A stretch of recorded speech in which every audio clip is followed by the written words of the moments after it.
What is up, Goat World? It is me, your boy JDZ, and I'm back at you with another Goat format video. Wow, it's always really refreshing when I get to see a long time champion coming back into the winner's circle. With me today, I have another special guest, a long-standing champion of the game retro format Yu-Gi-Oh has found his way back into Goat format.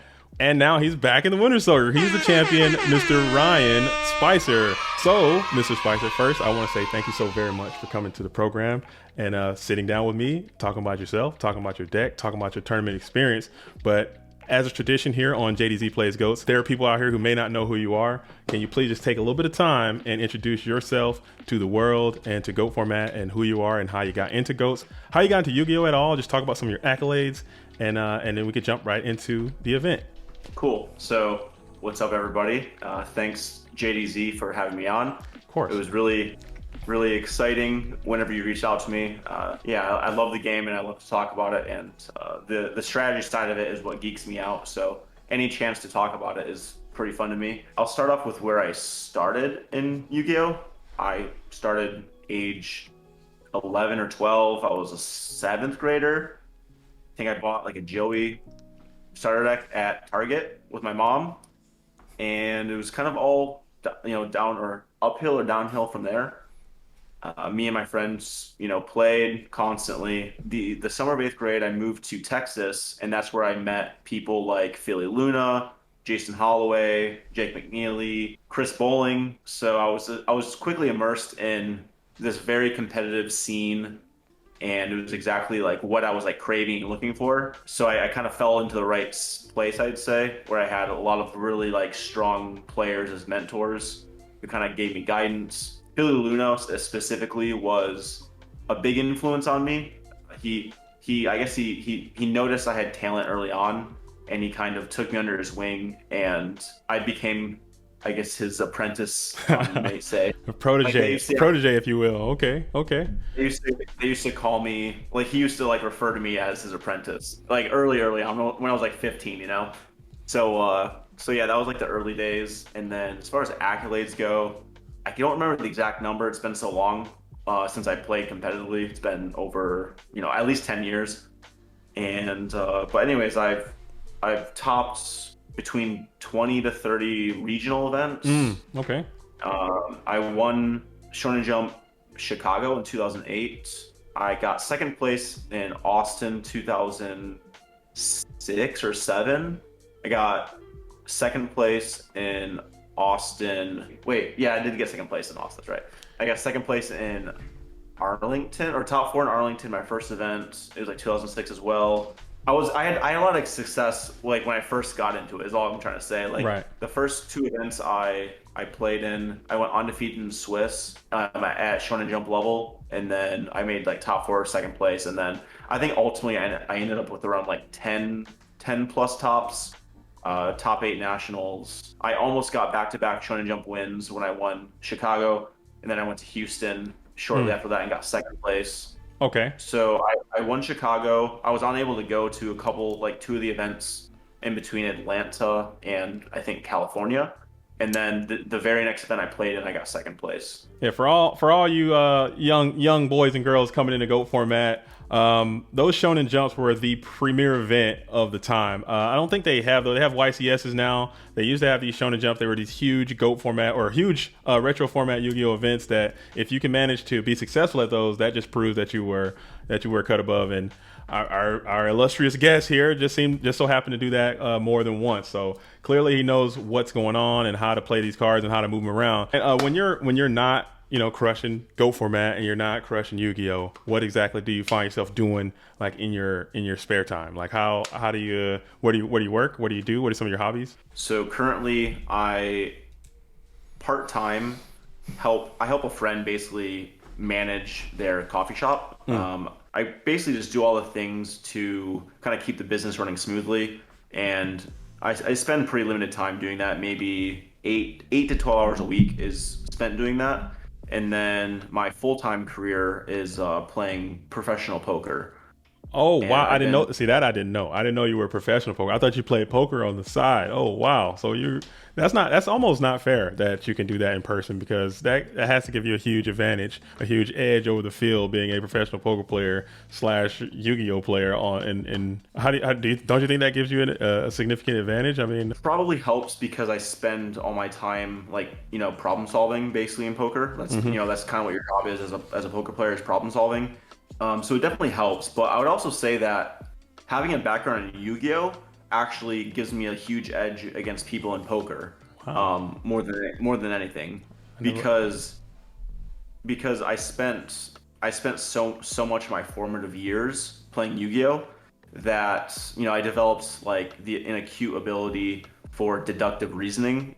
Basically just like eliminating noise in your thought process and being able to kind of like narrow in on what your opponent may be thinking or doing or what their decision means about what they may have in hand.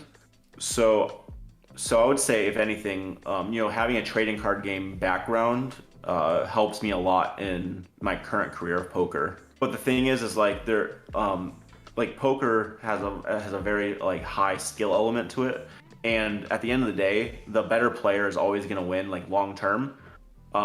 And that's where people get lost. Is basically they see the short term thing. They see like, I can lose on any given day, but that doesn't mean that I got outplayed. You know, if Hmm. if I sit down and play 100 hands with somebody, I might lose in those 100 hands because it's only 100 hands. But if we sit and play for 100,000 hands, there's a very good chance I'm going to, like, almost like a 99% chance I'm going to beat you, like over the course of 100,000 hands. Like there's almost like a 0% chance you're going to beat me. You know what I mean? Right. So it's like in the As a short as term, a in the as a long, non-professional player, like you gotta like yeah, exactly, okay. exactly. And it's just like in Yu-Gi-Oh, That because even a strong player is going to lose probably like three out of, like, if two guys play up and one guy is better than the other, like the better player is still probably going to lose like 20 to 30% of the time, even hmm if they're better. You know what I mean? Because like there's variance, and that is the exact same thing in poker. that does that sound that correlation is perfect. It does sound exactly like Yu-Gi-Oh. I mean, because sometimes the better player is not going to win all the time. It's not chess. Outside of playing cards, poker, outside of dabbling with Yu-Gi-Oh here and there, and then outside of helping my friend manage their business, I'm very into living a kind of a conscious lifestyle, health conscious lifestyle.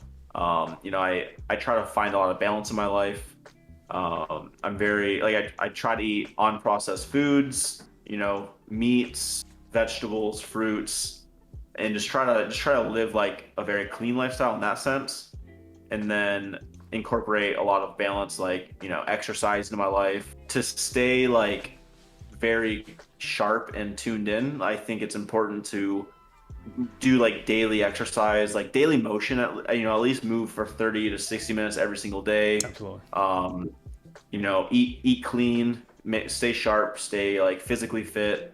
I think it really helps in performance. In my early 20s, I was heavily influenced by Buddhism. When I first got into poker, I started attending a Buddhist temple. Buddhism actually helped me a lot with poker because it taught me a lot of mental practices Hmm. of just mindfulness and conscientiousness, and that was really really helpful. I've kind of moved away from that a little bit, but I still like take a lot of the lessons I learned from my time in that space. So I try to incorporate like meditation into my life. Ideally I do it every day, but it doesn't always happen. You get busy, you get distracted with Yeah. things, and then outside that, I really just love spending time with my friends and people, and cooking dinners, and going to music shows, doing those kinds of things, Absolutely. going for Absolutely. hikes, walks in nature. So Being one with nature. Okay, I like to hike. I get my yeah. snowboard on too. I'm a pretty avid snowboarder myself. Whenever I can. So when did you stop playing? When did you hang it up the first time? After like Um, what year would you say? I want to say it was around 2012, 2013, in that Okay. area. It was maybe a year before I moved out to Florida. What format was Uh, that it Dragon was Rulers? I think it was when the water stuff became popular. Okay.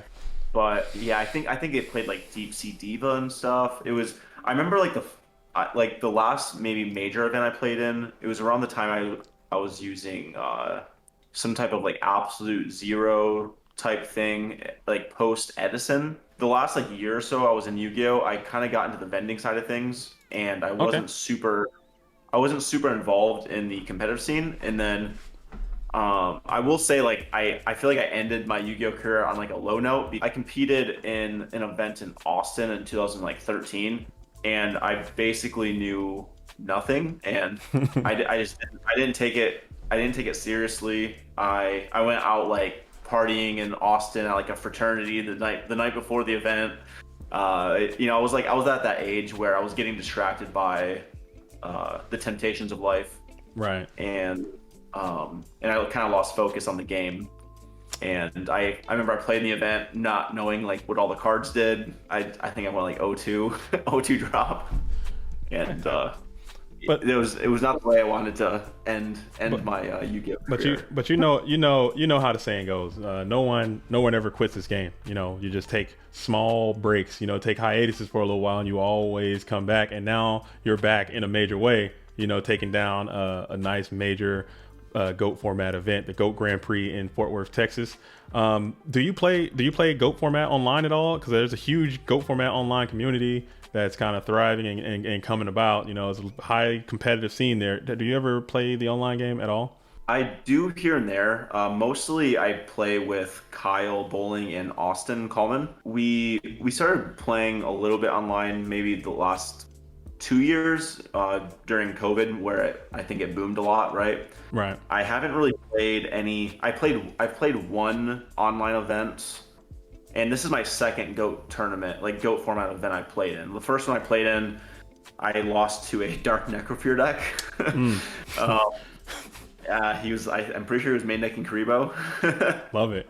Love it. Come on, that's and free. and then I played in this one, and I was able to pull it out. So All right. pretty cool. But I did prepare for this event though. I will, like, to be fair, I didn't want to, like, if I'm going into something, I want to like really give it my best effort. So I was scheduling like practice sessions in my week, Hmm. just so I could get prepared for this event.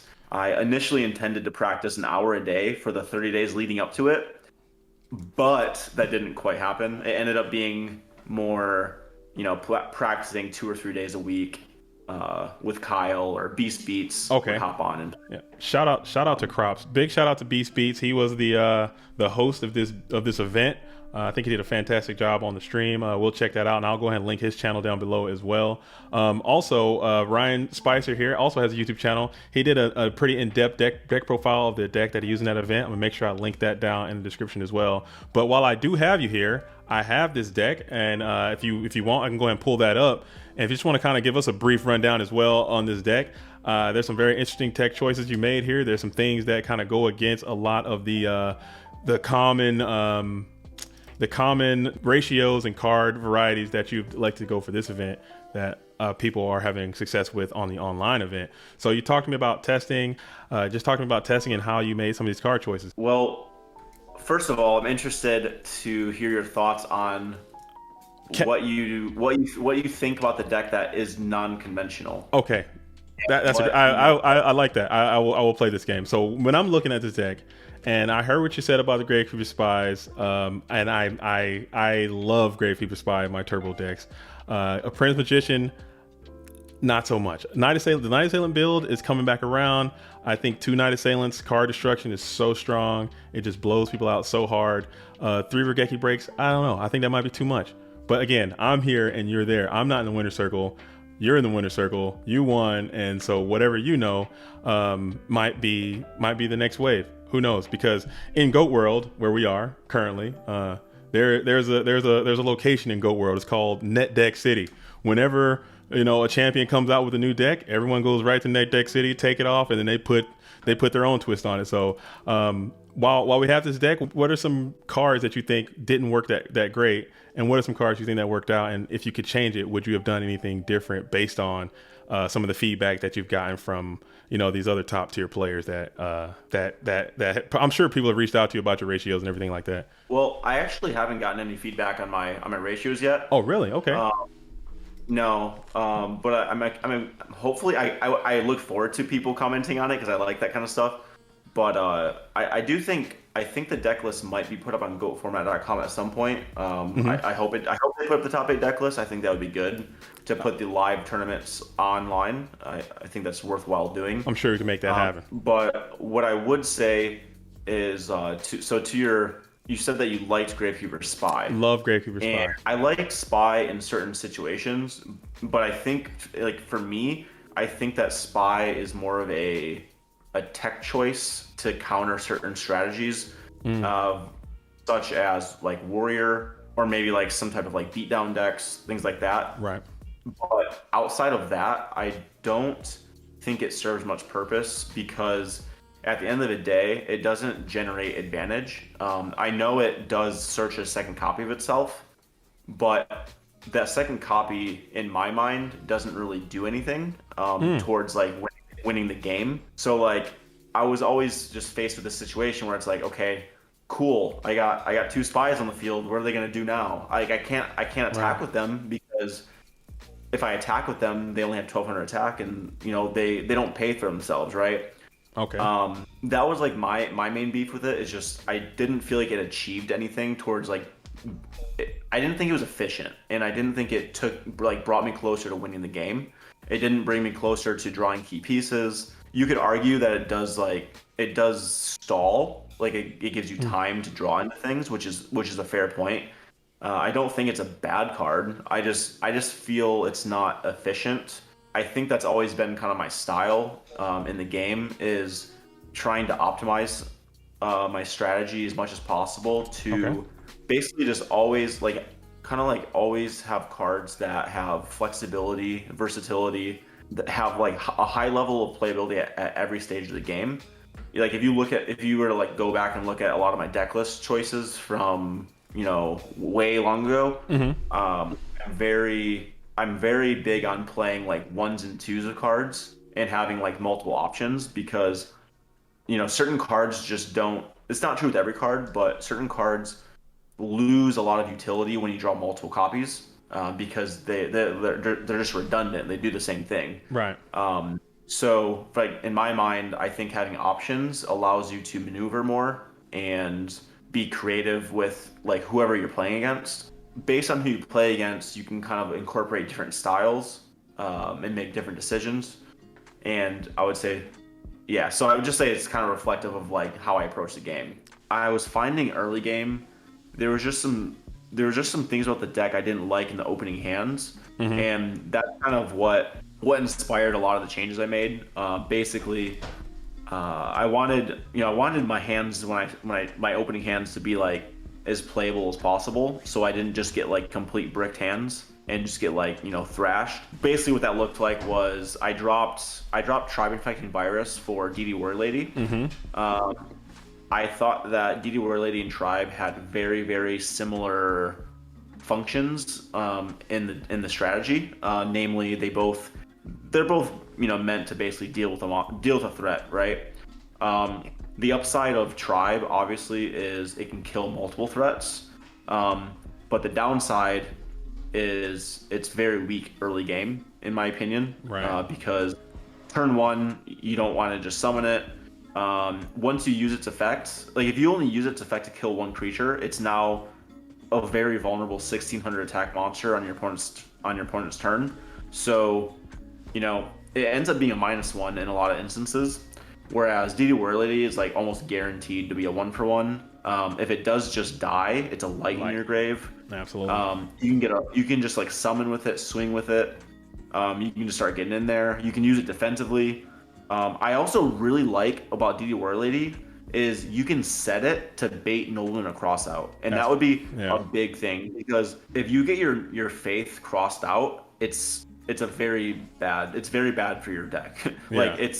it's crippling, right? So having some cards. This is something I forgot to mention in my own video. was the fact that you can set the warrior lady face down and be okay with whatever happens is really nice, right? If they decide to summon an attack into it, okay.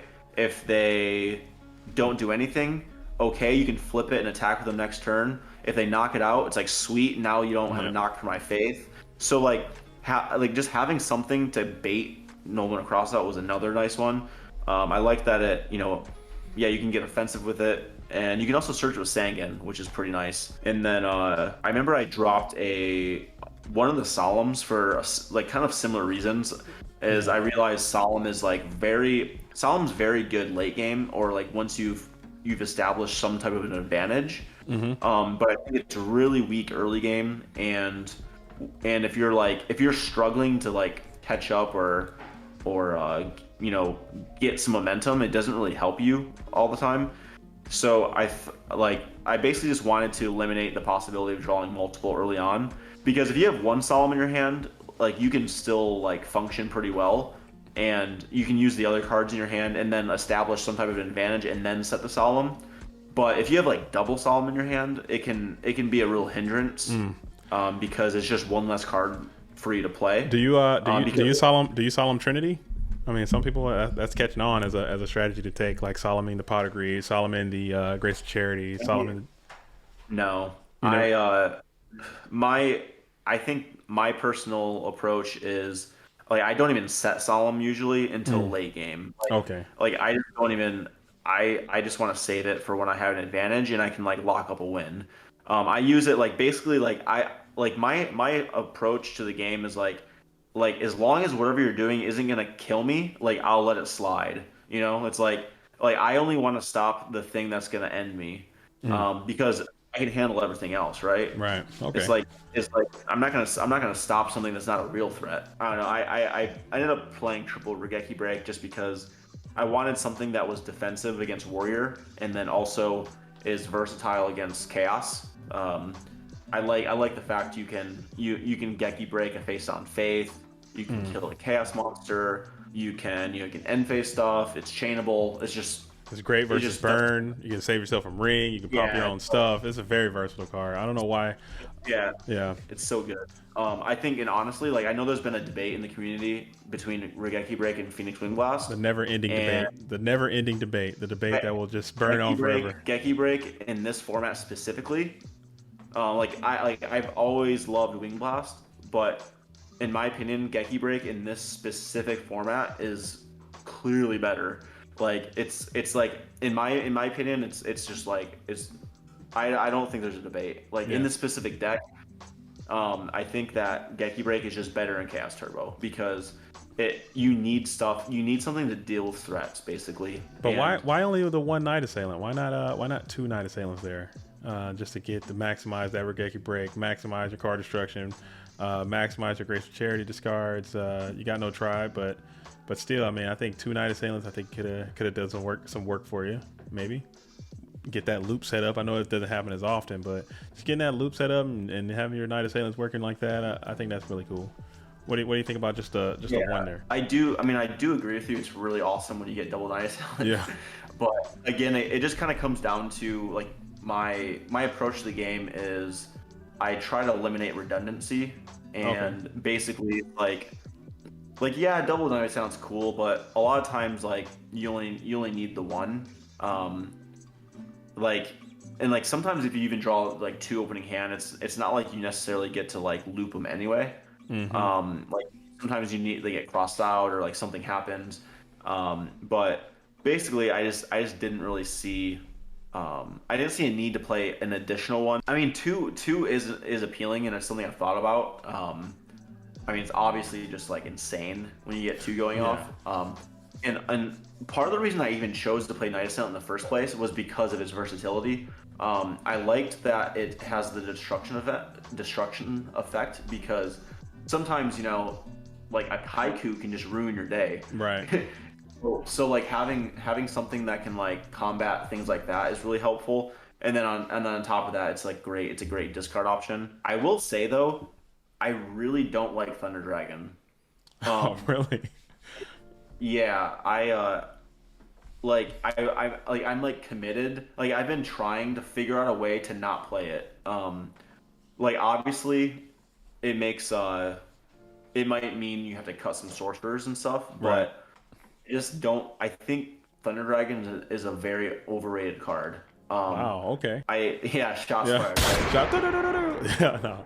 Yeah, I personally hate the way it looks. I'm a very aesthetic guy. I hate looking at it. I hate seeing it in my hand because you all those are nice. yeah. I mean, you turn one, you open up, you Thunder Dragon for two, and then you get Serpent, and now your hand is just Thunder Dragon, just looking at Thunder Dragons all day, and it just makes me so angry just seeing them so often. Yeah, like I will say I disagree. Like it feels really good to turn one Thunder Dragon. It does, but I'm saying Um, like just looking at them, I don't but like seeing them. I don't know. I don't know. I'm weird. I'll be weird. yeah, but the thing is though, like the thing I can't get over with Thunder Dragon is, I think ultimately it's a negative. Like it's a -1 ultimately.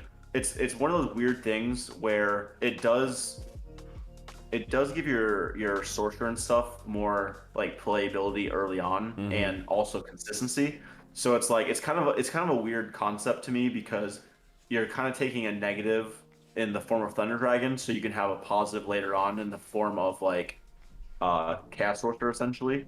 And then also it makes Regeki Break playable because Regeki Break is like obviously much weaker if you don't have like Thunder Mm. Dragon or something to go with it.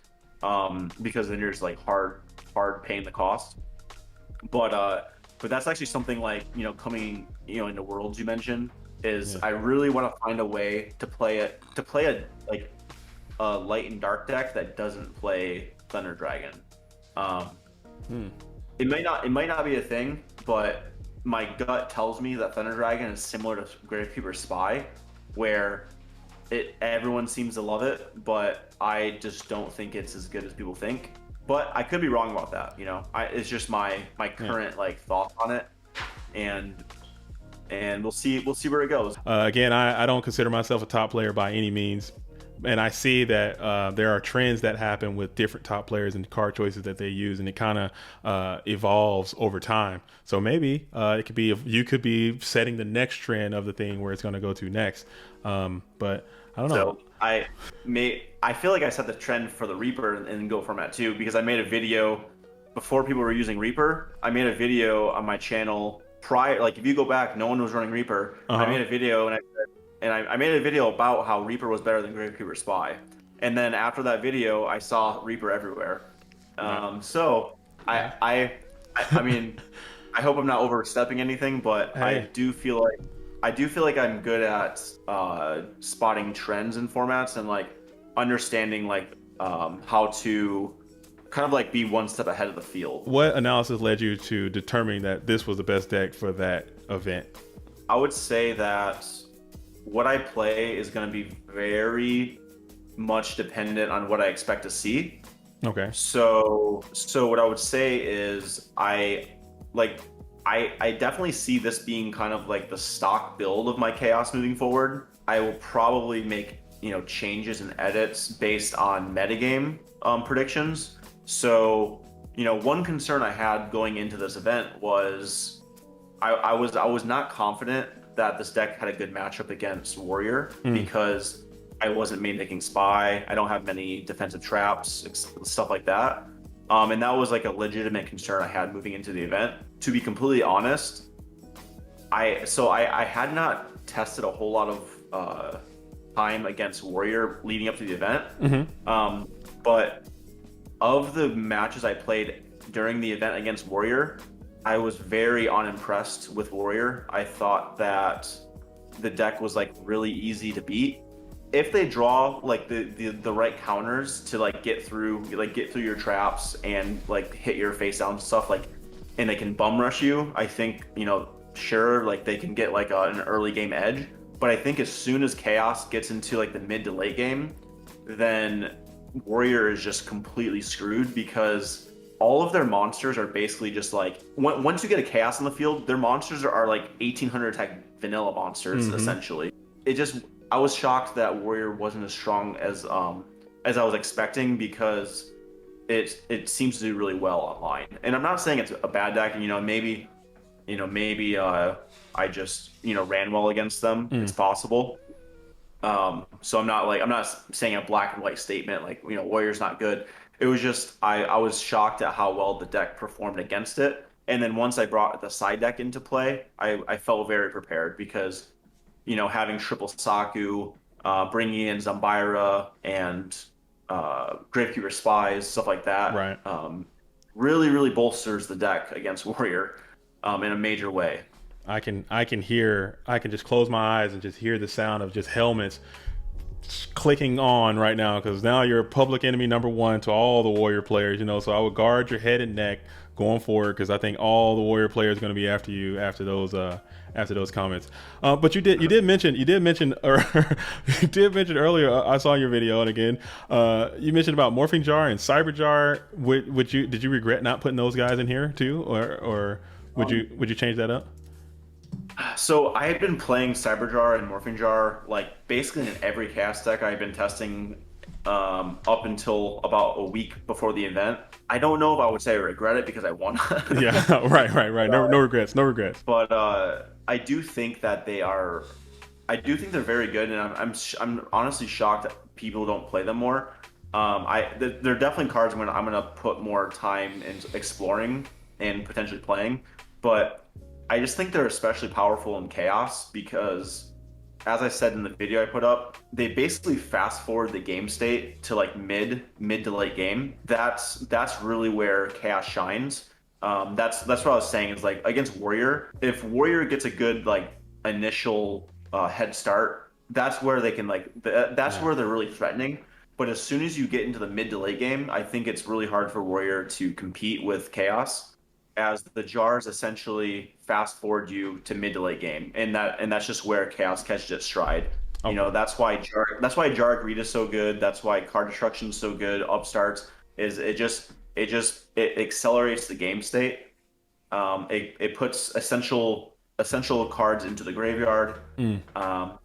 And yeah, it just puts chaos in like in a good position. So I wouldn't say I regret it because obviously not playing them in this event worked out, but I do think they're highly underrated. There's room for him in the game. Okay, that's probably something to be explored. But real quick though, can you just tell me about the event? Do you remember? I know you don't. I don't think you have any notes or anything. But can you just tell me about some of the matchups, if you can remember some of the matchups you Yeah, had and your record, and then how you did in the top cut and all that? yeah. So I pretty much remember the whole event. It was a pretty fast paced event. It was like 45-minute rounds, and it was just like on to the next one, on to the next one. So it was pretty intense. I played against a guy named Gilberto playing Warrior, and he was a guy that drove up from Austin, Texas. Mm-hmm. I don't remember a lot of details from the match. I do remember I beat him with a 2-1. I took game one, lost game two, and won game three. And we played pretty quickly and finished pretty quickly as well. Round two, I played against a Chaos Mirror match. And this was the match where I think the guy made a mistake against me. I don't remember, I can't recall his name, but he made a mistake against me, and he was the one where I realized, okay, like this guy's not necessarily playing at a very like high competitive level. Okay. Like maybe he's playing more for fun, or I don't know, like, or maybe he's just less experienced. But I pretty quickly realized what was going on and adjusted accordingly. Round three, I played against David Lopez. His name is like it's like Shogun Oh, Lopez on Shogun Blue Book. Lopez. Oh yeah, he's a dueling book guy. We see him on the Discord. Shout out Shogun Lopez. He's dope. Yeah, he flew out from Arizona Okay. actually, Nice. and he was a really nice guy. He was actually playing Warrior, and he actually did beat me though. Game three against him, there was a really unique interaction, and I wasn't sure if I made a mistake or not. But I reflected on it, and I don't think I did. It was just more like basically what happened in game three is he opened up with he summoned a Kaiku and just passed his turn. And I remember in game I was a little bit concerned that he did that because he wanted me to summon a breaker so he could like snatch it and then pop my back row. I had that concern. I summoned a breaker, swung over his Kaiku, set a Saku, pass. He draws. He plays snatch steal. Pops my Saku, and then like it just kind of goes downhill from there. So But like you premonitioned yourself, man. You gave it, you put it into existence. I had the intuition on that. I was reflecting on it after that round, and I realized that there was probably a bit of results-oriented thinking because it's pretty ballsy for somebody to just to summon a Kaiku into an open field and just like assume that they have the breaker so they can play their snatch steal. Like, I mean, like it could have been what he was trying to do, but it seems a little far-fetched because breaker is at one. So in hindsight, like I thought it was maybe a mistake on my end, but I realized that it probably wasn't. I mean, you kind of have to set the Saku to defend your breaker, and if they have snatch steal, they have snatch steal, and and that's something I had to remember too. Playing Yu-Gi-Oh again is you have to like. There's a lot of calculated risk you have to take. You can't play too safe because then you never put yourself in a position to win. And that was actually something I struggled with when I first started playing Yu-Gi-Oh again. Was I was always trying to play very very safe, and I think this event helped me like really understand that basically you just have to you need to take like safe plays, but you also need to take some risk to position yourself to win. Otherwise, you never can gain advantage on your opponent. Don't let it all hang out there, but just got to put a little bit out there. You got to have some hanging out, not all of it, just most of it. Yeah, sometimes just a little bit to entice your opponent to push back, and then you can come back at them. So round 4, I played against I think his name it might have been Kevin, but he was a guy from Oklahoma, and I remember he was a guy I battled with, a decade ago, and wow. he brought Reasoning Gate Turbo, and I think he was main decking Stein, so it may have been the Stein variant of Reasoning Gate. I somehow was able to win game 1. I guess he just didn't get he didn't get his pieces. I somehow pulled it out, which I was very happy about because I just basically don't have a side deck for that deck. Yeah. I basically had nothing to put in against him. I just had to hope he just drew not what he needed. Game 2 he beat me, and then game 3 I had a pretty decisive lead, and then I think he had a morphine jar off against me, and he almost was able to pull it out, and then I got a DMOC on field, and then I was able to draw into a snatch, and then I ended up beating him within a couple turns. So my entire style is about control. I want to limit my opponent's options. So a lot of times I'm just gonna take damage because I'm trying to generate advantage somewhere else. So a lot of times I'm gonna end up really low in life points, as part of my strategy. And then round 5 I played against this guy named Sean. And in my opinion, I think he was the strongest player I played against at the entire event.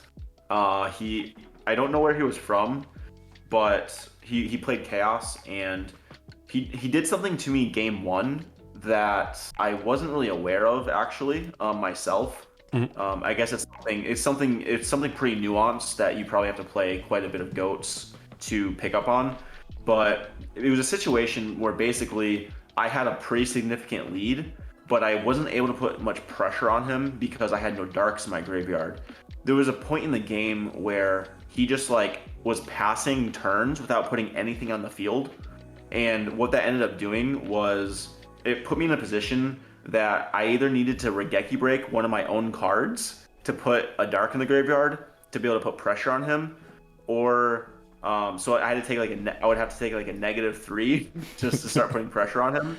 It was really interesting to see that where he just was passing with an open field for multiple turns. Are you trying to say that he hard read your Regeki break, and he knew that if you would have put anything on the board, you would have Regeki broken it, got the dark in the grave, and then been able to put pressure. But if he just left it open, yeah, okay, exactly. And I thought it was really cool, and he was actually able to drag the game out so far that he decked me out.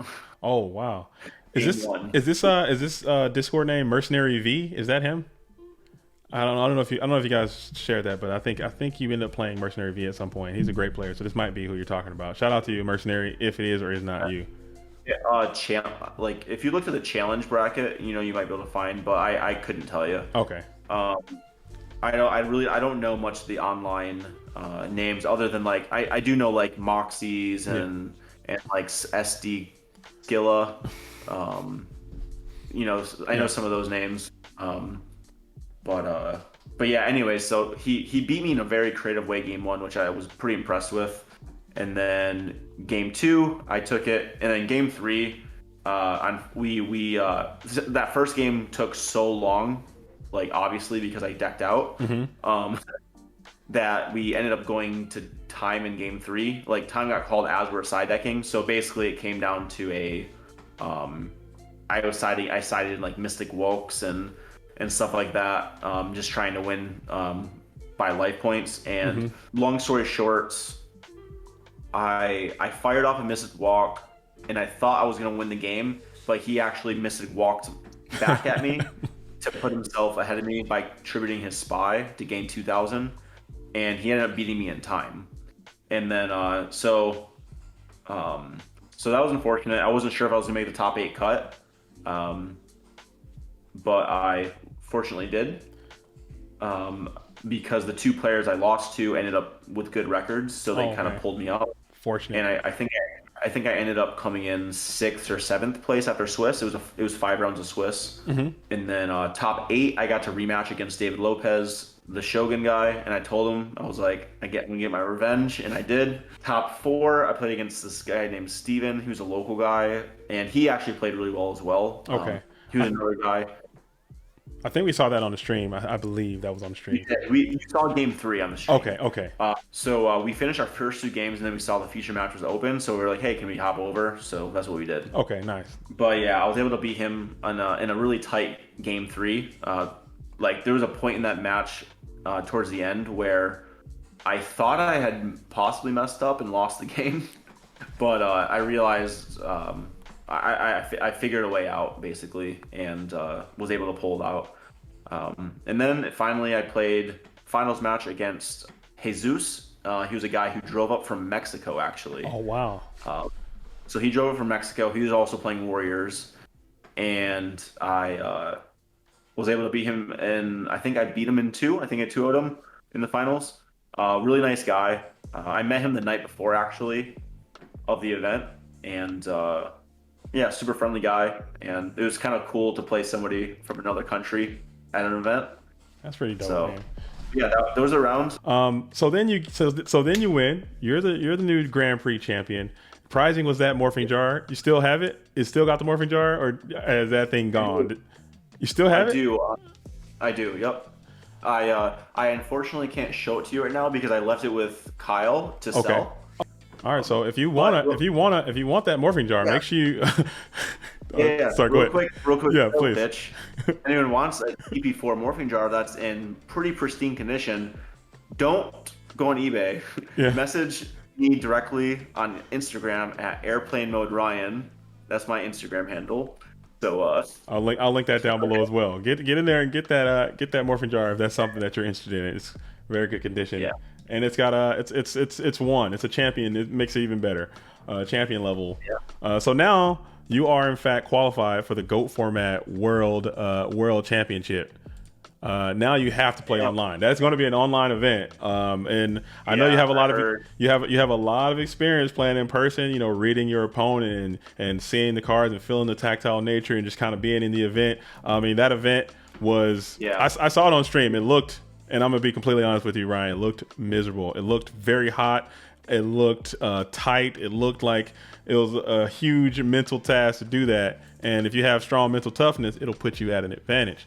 Whereas if you are online, that's a level playing field. You're sitting in AC, you got your computer, so that mental edge that you may have over your opponents, you no longer will have in an online event. How are you going to prepare for that? What do you think your world's chances of winning are going to be, just based on that being online? I will say that for whatever reason, I do find having the physical cards to like hold and touch, Mm. it helps me process information better.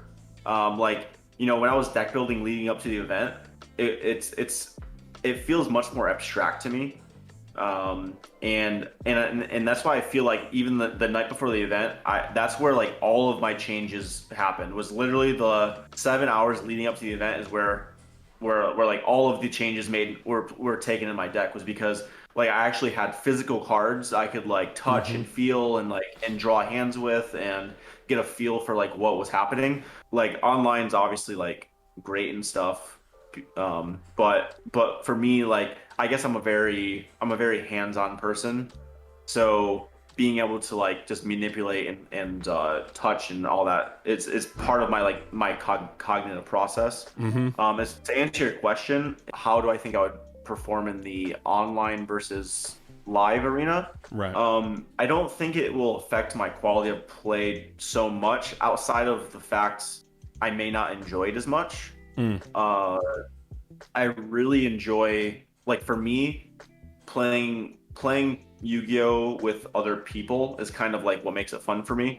Like being sitting there across from the person, bantering, giving handshakes, And saying good game, like traveling to see friends, to spend time with people I don't get to see all the time. That's what makes it like super fun for me. And I didn't think the event, like you said, it looked kind of tight and miserable. And I mean, we were still in a shop. They had AC. It wasn't. Okay. It Okay. wasn't. Uh, Got it. it wasn't Okay. bad. Because I someone told us that the AC wasn't working, and it was like 100 degrees in there, and everyone seemed so sweaty. no, Okay, it was fine. Okay, it was fine. Okay, that's shout like out. that's an exaggeration. Yeah. Okay, okay, okay. It's all Um, cap. It's okay. We'll stop the cap on these guys then. Okay, okay. All right. yeah. Okay. I mean, it was a hot day out, but if you see some photos from me, I was wearing a long sleeve like hoodie, Okay. so it wasn't unbearable. The tables weren't the nicest. They were a little bit big. Mm. It was like we were like pretty far from each other, which made it a little bit awkward. But outside of that, I mean, I was really happy, and more than anything, I was just happy to see a bunch of people I hadn't seen in a long time. That was a Yeah. big reason I flew out to this event. Was like when I saw this event I was on Goat Format. I visit Goat Format maybe at least once or twice a week just to check things out. And you should too. And I You, saw all of you listening should do the same thing. Get on over to goformat.com. Check it out. It's always cool things happening over there. You get abreast to the latest happenings. But sorry, go ahead. yeah. So I saw that there was a Grand Prix in Fort Worth, and I was like, oh sweet, this is like an in-person event.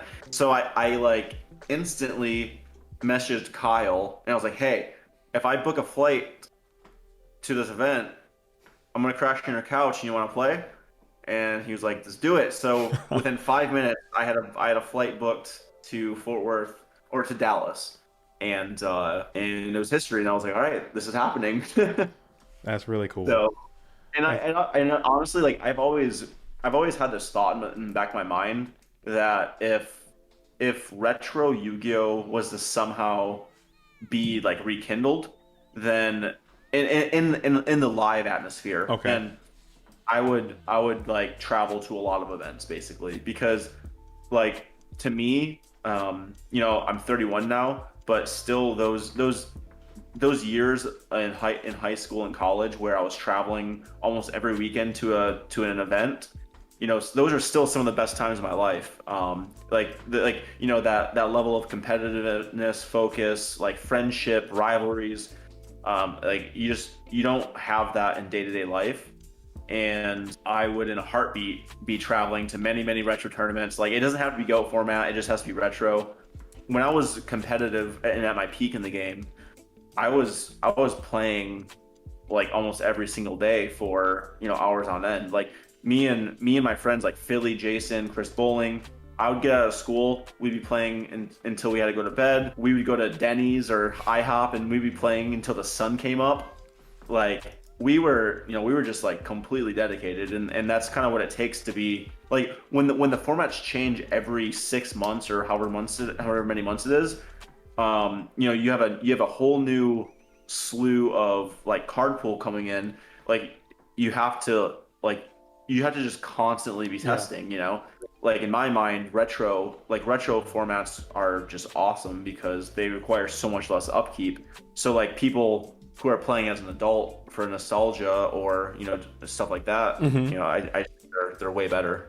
Absolutely. And you're in luck because the goformat.com, we're doing these Grand Prix, all right? They're happening all over the country. It's not too late. If you want to submit a Grand Prix, I know there's one in the works for LA, there's one in the works for Atlanta, there's Nice. they're coming. There's one in Philly that's coming up. I think August the 27th. There's going to be one in Philadelphia. So they're happening. Retro Goat format is coming back in a major way. We're going right on to the top, and this is going to be a chance. I might have to check out the LA one because my friend Austin lives in Santa Monica, so I would have a place to crash. There you go. I might, and honestly, I might meet you down there if we can figure one out in LA. I might have to meet you down there and do it and be a part of that myself because that's pretty close to where I am.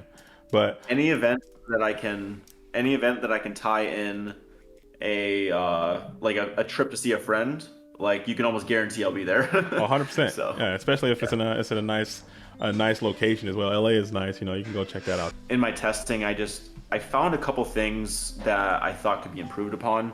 Maybe I'll be playing Thunder Dragon at Worlds. Maybe we'll see. It's coming up soon. Worlds is in October, man. So hopefully you'll be ready. You'll be online. You'll be battle tested.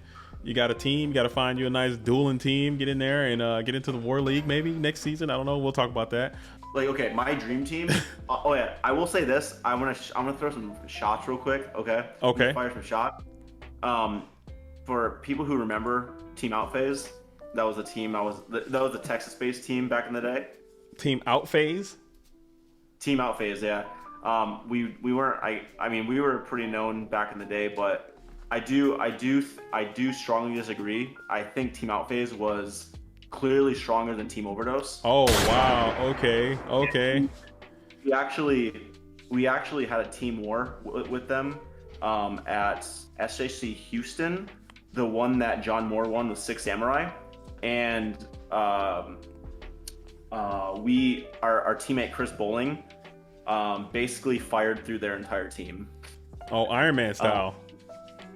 Yeah, it was like I think it was 3v3 or 4v4, but yeah, it was like the first person played and then they go as long as they can. Yeah, and that's Iron Man.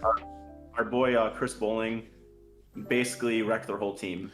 And I don't know, like I obviously have a lot of respect for Overdose, just talking shit just because it's fun, but I do think that the team we had in Texas with me, Philly Luna, Jason Holloway, Chris Bowling, I feel like we were pretty strong, and like personally I think Chris Bowling was probably one of the best players ever in the game. Okay. He was just like so good.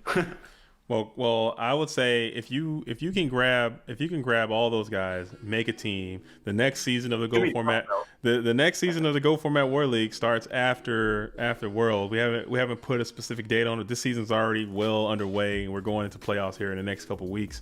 But it's really cool. It's really exciting. It's fun. High level player. There is overdoses in this thing too. Anthony Alvarado is there. It's gonna be tough to get Chris. Get tough to get Chris Bowling to play because he's just he's kind of completely moved on from Yu-Gi-Oh thought. That's not true. As we discussed, you don't quit. You just stop for a brief amount of time. You always come back. So make it happen. He got hooked by he started playing Magic after Yu-Gi-Oh, and then he liked Magic more than Yu-Gi-Oh, and then he transitioned. He plays poker professionally as well. Okay. We were roommates for a few years out here in Florida. Yeah, but yeah, I have a lot of respect for him. Man, but I do want to say again, I do have a lot of respect for Team Overdose, and honestly, you already shots are already fired, man. You can't unshoot the gun. It's already out there now. But I do want to say I have respect for them. Of course. Even listening to I think Lazaro, Lazaro Dale are obviously sick. There's obviously I'm very confident Dale and Lazaro are probably both better than me. I want to I feel like my strength in the game was always tech selection, kind of teching mainstream decks to perform in specific metagames. And then I would say my technical play I think is strong, but I think I'm just gonna go out on a limb and assume that the Bolito brothers are probably stronger technically than I am. I've listened to some of their stuff on YouTube even, and I'm just on them explaining Go format. I'm okay, yeah, I think they actually are a level above me. Yeah, I had the pleasure of interviewing Dale Bolito. He came by. He talked about his FLC win. He's he's on another wave, man. He's not the same. He's not in the same building as me and a lot of other players. So I think you might be. I do want to say, winning the event, even though it wasn't for anything major, but I was honestly a little bit shocked myself. Mm-hmm. It still kind of feels surreal. Like I flew, like from my perspective, I flew out to Texas having practiced very little, and I somehow managed to win this event where I was like the day before I was like, or actually, but the day before I even flew out to Texas, I was like, man, I'm gonna be in Texas for like 3 days. Do I want to spend a full day playing Yu-Gi-Oh at an event? And that was a serious question of mine because I only have a few days, and I was like, I can do this anytime on online. But ultimately, I was like, you know what? No, it's gonna be fun. It's gonna be a lot of fun. So I decided to do it, and I ended up winning, which I'm really happy about. But it was a really cool experience for me because the day before, basically I feel like my 16-year-old brain took over for 24 hours straight. I was just like, I feel like a side of me I haven't seen in a long time came out. I was just laser focused. My brain was just like thinking about all of the metagame like predictions and what makes most sense and trying to like figure out the best strategies. And I was literally drawing hands in my deck until 2 a.m. Just like seeing what I liked as openers and like what cards I thought could be cut. And then I was like, all right, I gotta get some sleep. I woke up and I was just like writing my deck list on my phone. I'm driving to the event. Like Kyle was driving. I was in the passenger seat, just like working on my deck list. Talking to Kyle, like, what do you think about this? What do you think about that? And then I made edits until 15 minutes before the event started, and I was like, okay, I guess this is what we're rolling with, and felt pretty good about it. Even before I got the result, like round 3, Kyle asked me how I felt about the deck, and I was like, I think I got it. Like I think I hit what I was trying to hit. We gotta wrap this thing up at some point because I don't know if I'm gonna be able to upload all this. Is there anyone else, man, you want to shout out before we break this thing on down and wrap it up, Mr. Ryan Spicer? Big shout out to Jeremiah. He's Crops on Discord and Beast Beats YouTube and Dueling Book. He's a guy from Austin. I had never met the guy in person, but I've talked to him online, and he was kind enough to let me borrow every single card I used. I don't own any Yu-Gi-Oh cards. Wow. So like I have some Pokemon cards here, but look at that. Oh yeah, this is an old photo actually. This is Jeff Jones, Billy Break, and me at Gen Con Indy in like 2008. That's nice. Like a token? Yeah. That's pretty dope. Right there. That's pretty dope. Yeah, a little charger I'm trying to sell. But anyways, tangents. He let me borrow outside of like a few cards I own. Like I basically own nothing, and Beast Beats let me borrow his entire. He's got a ton of cards. He's got so many cards. And so big shout out to him. Thank you, because it wouldn't have really been possible without him, because I probably wouldn't have taken the time to like buy everything myself. Which I kind of want to buy everything myself now just so I can have the deck I won with. And I probably will do that. But so big shout out to him. Big shout out to Kyle Bowling for letting me crash in his living room for a few days. Big shout out to everyone who's organizing the events on Goat format and everyone involved in that, because it's pretty cool, honestly. I'm really like happy to see like where things are headed. It's like, a few years ago it wasn't quite clear like what was happening, but it's kind of inspiring on my side, just seeing how the collaboration of a few people can like create something that you wouldn't expect. Right. And I'm really hopeful and excited that the live side of the events will take off. Like I think it would be so cool if there could be, like 3 years from now, 4 years from now, if there were live events where there's 300 players in it. That would be awesome. That would be so cool. And I really hope that happens, because if that does happen, like it would be a safe bet that I'm going to be in a lot of those fields. I'll probably be right beside you. I'm down with that. I'm so down. I love this game too. That's nice, man. Thank you so much. Again, I really appreciate it. I really appreciate you dropping by. I mean, this is a long video, so hopefully, you stuck around and listened to everything that the champion had to say, and you can incorporate some of the things that he said and add it to your game, and you can become a better Go format player as well. So Ryan, with the bottom of my heart, I really appreciate you coming by the program, talking to me. JDZ plays goats. And hooking me up, man. So hopefully I can get you to come back at some point, and we can do this again, man, because I'm sure there's a lot more information that you want to share. There's a lot of things you want to talk about. We can talk goats. I have a show called Coach's Corner. Maybe you can come on. We can play together.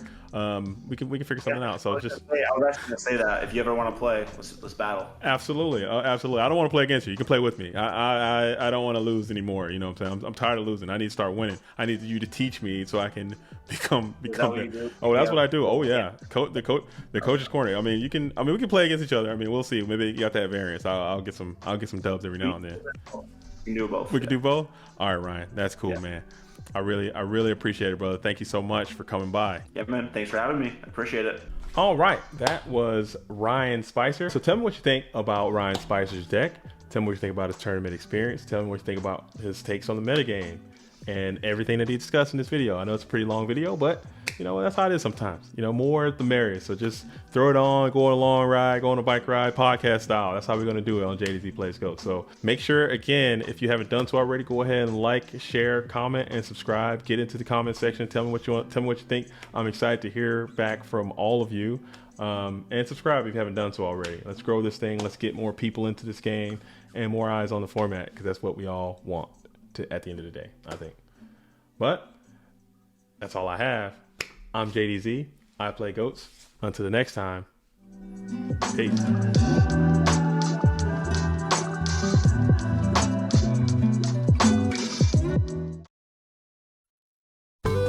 This program was made possible by the Corporation for Public Broadcasting and by contributions to your PBS station from viewers like you.